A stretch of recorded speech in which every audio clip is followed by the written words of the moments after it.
విద్యతోనే ఉజ్వలమైన భవిష్యత్తు సాధ్యమని బొబ్బిలి డిఎస్పీ భవ్యారెడ్డి అన్నారు. గురువారం మెంటాడ కస్తూర్బా గాంధీ బాలికల విద్యాలయాన్ని సందర్శించారు. వసతి భద్రతా ఏర్పాట్లు, సీసీ కెమెరాల పనితీరును పరిశీలించారు. బాలికలకు సూచనలు చేశారు.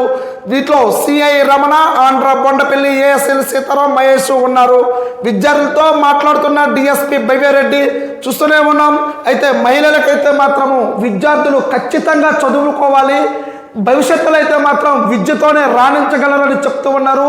ఎప్పుడు కూడా ఈ పోటీ రంగంలో ఖచ్చితంగా ప్రతి ఇంట్లో మహిళ అనేవాళ్ళు చదువుకోవాలి. అయితే భవిష్యత్తు అనేది ఖచ్చితంగా విద్యతోనే సాధ్యమవుతుందని దిశా నిర్దేశం చేశారు. అయితే వీటిలో మనం ఎక్కడ కూడా మిమ్మల్ని ఎవరిని ఇబ్బంది పెట్టినా, మీకు ఈవిటీజింగ్ చేసినా, ఎటువంటివైనా సరే మీకు ఇబ్బంది కలిగిన ఖచ్చితంగా మేము ఉంటాము. మీరందరూ కూడా చదువుకొని ఉన్నతమైన చదువులు చదివి మంచి భవిష్యత్తు ఏర్పాటు చేసుకోవాలని ఇక్కడ డిఎస్పీ భవ్యారెడ్డి తెలిపారు.